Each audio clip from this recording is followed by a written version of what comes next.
Hi everyone, I'm Louisa and this is New Deal Creative Arts Center's Stories at 7, and they've partnered up with the Town of Hyde Park for their Hyde Park Community Read, and we are reading more of Wonder. And I'm going to read more of part 2. So I'm going to start with breakfast if you are following along tonight, which I hope you are. Breakfast. Can you pick me up from school today? I said the next morning, smearing some cream cheese on my bagel. Mom was making August's lunch, American cheese on whole wheat bread, soft enough for Augie to eat, while August sat eating oatmeal at the table. Daddy was getting ready to go to work. Now that I was in high school, the new school routine was going to be that Dad and I would take the subway together in the morning, which meant his having to leave 15 minutes earlier than usual. Then I'd get off at my stop and he'd keep going. And Mom was going to pick me up after school in the car. I was going to call Miranda's mother to see if she could drive you home again, Mom answered. No, Mom, I said quickly. You pick me up, or I'll just take the subway. You know I don't want you to take the subway by yourself yet, she answered. Mom, I'm 15. Everybody my age takes the subway by themselves.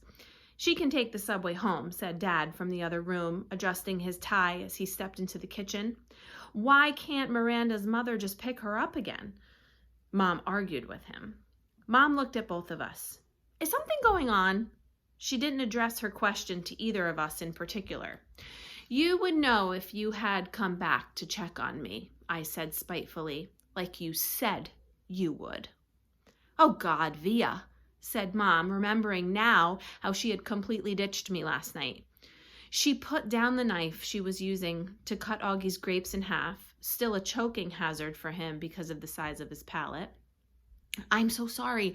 I fell asleep in Augie's room. By the time I woke up, I know, I nodded indifferently. Mom came over, put her hands on my cheeks, and lifted my face to look at her.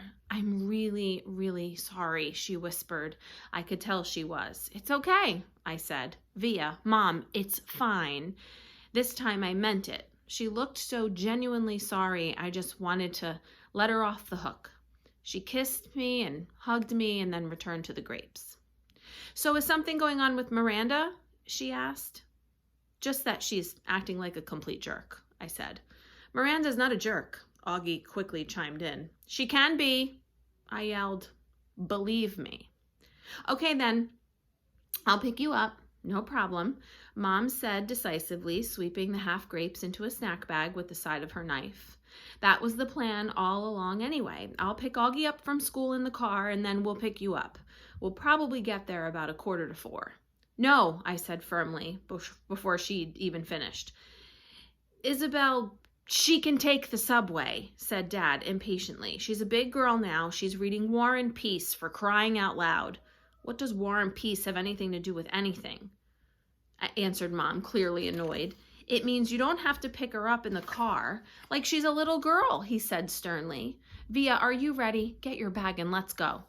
I'm ready, I said, pulling on my backpack. Bye, Mom. Bye, Augie. I kissed them both quickly and headed towards the door. Do you even have a Metro card? Mom said after me. Of course she has a Metro card, answered Dad, fully exasperated. Yeesh, Mama, stop worrying so much. Bye, he said, kissing her on the cheek. Bye, big boy, he said to August, kissing him on the top of his head. I'm proud of you. Have a good day.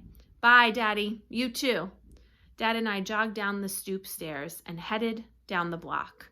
Call me after school before you get on the subway, Mom yelled at me from the window. I didn't even turn around, but waved my hand at her so she knew I heard her. Dad did turn around, walking backward for a few steps. War and Peace, Isabel, he called out, smiling as he pointed at me. War and Peace. Genetics 101. Both sides of Dad's family were Jews from Russia and Poland. Papa's grandparents fled the pogroms and ended up in NYC at the turn of the century. Tata's parents fled the Nazis and ended up in Argentina in the 40s. Papa and Tata met at a dance on the Lower East Side while she was in town visiting a cousin. They got married, moved to Bayside, and had Dad and Uncle Ben. Mom's side of the family is from Brazil. except for her mother, my beautiful grands, and her dad, Agosto, who died before I was born. The rest of Mom's family, all her glamorous aunts, uncles, and cousins, all still live in Alto Leblon, a ritzy suburb south of Rio.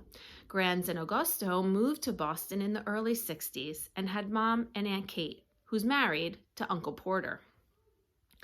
Mom and Dad met at Brown University and have been together ever since. Isabel and Nate, like two peas in a pod.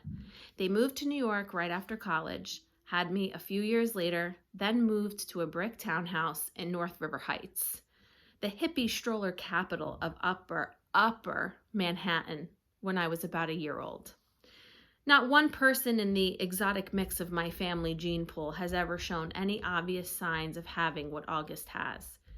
I've pored over grainy sepia pictures of long-dead relatives and babushkas, black and white snapshots of distant cousins in crisp white linen suits, soldiers in uniform, ladies in beehive hairdos, Polaroids of bell-bottom teenagers and long-haired hippies, and not once have I been able to detect even the slightest trace of August's face in their faces.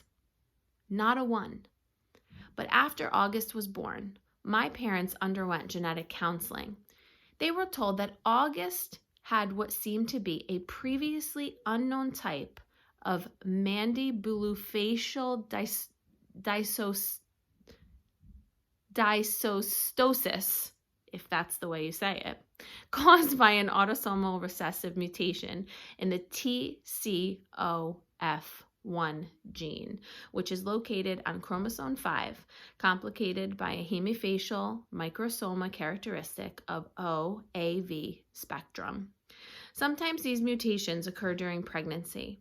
Sometimes they're inherited from one parent carrying the dominant gene. Sometimes they're caused by the interaction of many genes, possibly in combination with environmental factors. This is called multifactorial inheritance. In August's case, the doctors were able to identify one of the single nucleotide deletion mutations that made war on his face. The weird thing is, though, you'd never know it from looking at them. Both my parents carry that mutant gene, and I carry it too. Thank you for reading along with me. I hope you're all loving wonder, because I am, and I'll be back tomorrow night to read more of part 2. Good night, everyone.